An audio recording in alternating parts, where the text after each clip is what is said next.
As an anchor point, I will start this video by reading a very powerful quote from The Power of the Now by Eckhart Tolle. He says, "Usually the future is a replica of the past.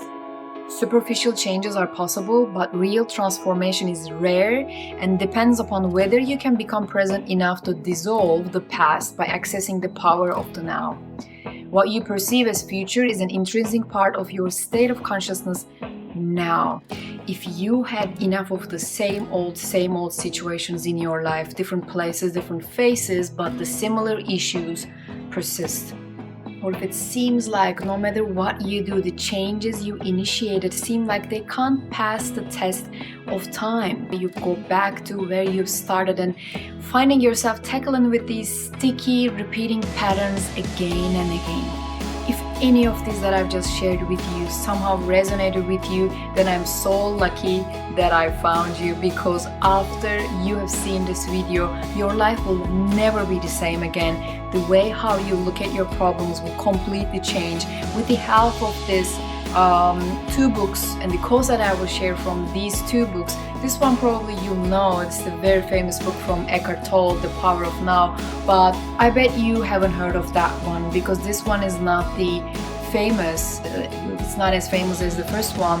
This is the practicing the power of now, the way how you can implement the changes that knowledge that you learned within this book actually. If you have realized the shapes that my face has taken while I was describing these problems in the beginning of this video, you will see that how much I was a victim of the similar circumstances. But I promise you that after you've seen this video, the life will never be the same again for you. First of all, you will recognize why you are dealing with the similar issues again and again in your life. And the second one, how you can break this pattern with the 3 points that I will share with you within this video. I promise you, you will never have a same life again. Many of us subconsciously wait for a better future that will give us a permission slip to finally feel happy. This is a total illusion, actually. And even if you know on a mind level that this is not correct, that there will be no future, there will be nothing will set you free, only you can set yourself free, and the freedom starts and happens only now. Even if you know it on a mind level, we still look for something to be lifted off, some problems to be changed in our life so that we can feel relief, we can feel light, and so on and so forth. What he says in The Power of the Now, Eckhart Tolle, he says, if all your problems or perceived causes of suffering or unhappiness were miraculously removed for you today, but you had not become more present, more conscious, you would soon find yourself with a similar set of problems or causes of suffering, like a shadow that follows you wherever you go. There is no salvation in time. You cannot be free in the future. Presence is the key to freedom, so you can only be free now. More time cannot free you of time. What does he mean by more time here? Is more time is future.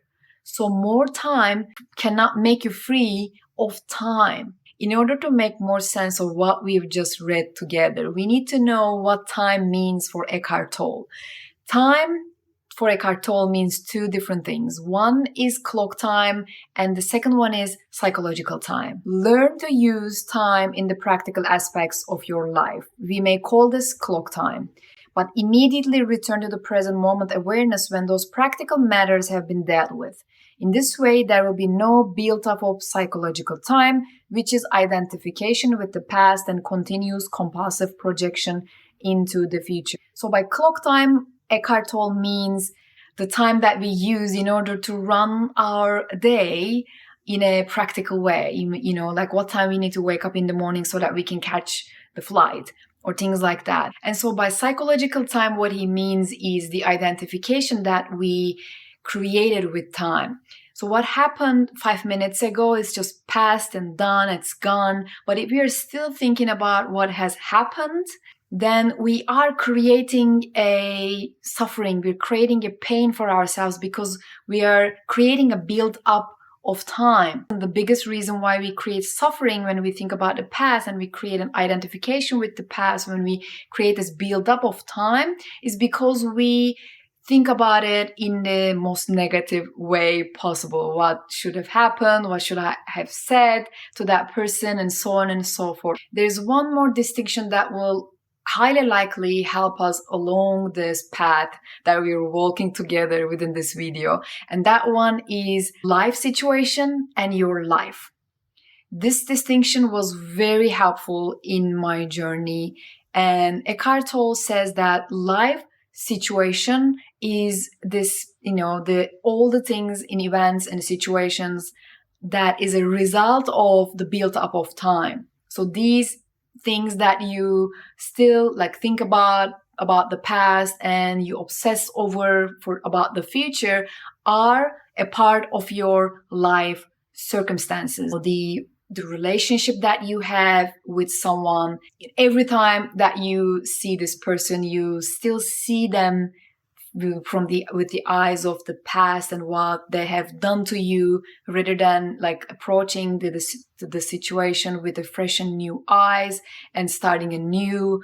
Or similarly, the circumstances, the most likely, and this is what Abraham Hicks also says, the energy stays where you have last left. If you have a negative relationship with someone or a certain situation, their perspective that you look at that situation doesn't change much if you don't tend to it. This is the buildup of time. This is the heaviness of the past and our judgmental glasses that we actually put on. On the other hand, life is what is happening in the now. So it doesn't have any connection with what just happened 5 minutes ago, a year ago, or what will happen in the future. Life is just happening in this moment.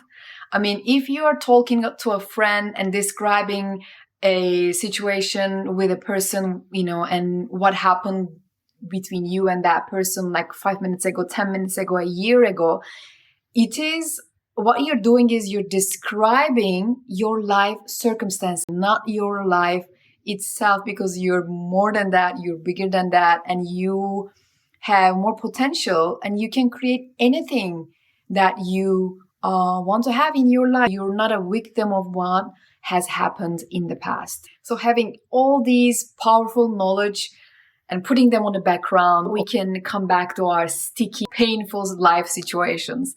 And how we can actually alchemize them and create a life full of life, but not life circumstances or situations.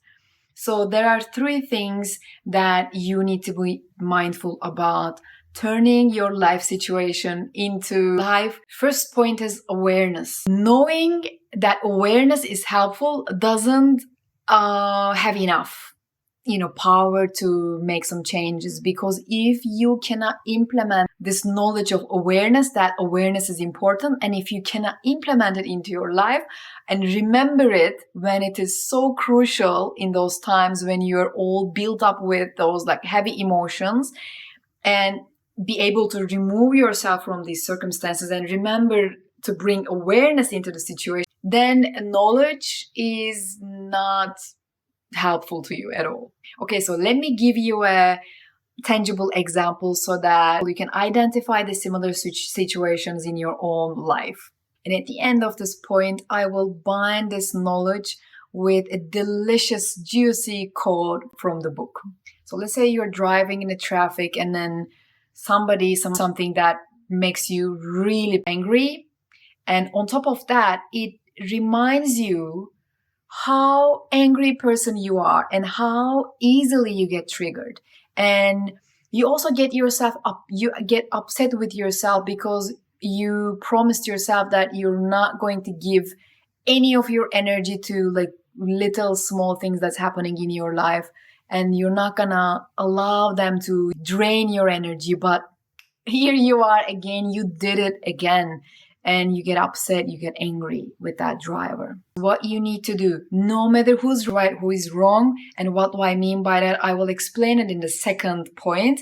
But for now, What you need to do is to remember that you are not going to create any more suffering or pain for yourself, no matter what's happening outside. This is the code. This is the code from the Practicing the Power of the Now. And the moment that I read that quote, I keep coming back at the line, because it is so simple and it is so powerful. And the first time when I read it, I was like, is that all? And then, yes, it is all. And this is actually how Eckhart Tolle represents it. He just plays the devil's advocate as well when he says something really radical. I don't believe that I can do it. And he says that, yes, you can. And that's that. It's that simple. So exactly. I mean, no matter what happens in your outside circumstances, make a promise to yourself that you are not going to create any more suffering. You are not going to create any more pain for yourself. It may seem so simple, and you may say that, but, that person, but, that circumstances, but you may find hundreds of points that defend your point, actually, that say that, yes, you're right. I mean, you may find everybody on earth that will agree with your point, but that doesn't mean that this will give you happiness and or joy. What we are actually looking for in life is just simply happiness and joy. This is my connection, this little tunnel that will lead us to the second point. Do not go after trying to be right all the time. Being right doesn't make you happy, doesn't necessarily make you happy. Unless you are in a work situation that you need to prove your point of view with some scientific knowledge. Otherwise, you don't have to be right most of the time in life, and you can be happy still. And that's the point, because this is the bigger prize that we're going after. We're not looking for being right most of the time. What's gonna change in your life if you find 100 people that will agree with you that, yes, that driver was a total, jerk? What's gonna change in your life? You will still perpetuate that, yes, I was right, but he did that again, so I'm the victim and I'm miserable at this moment.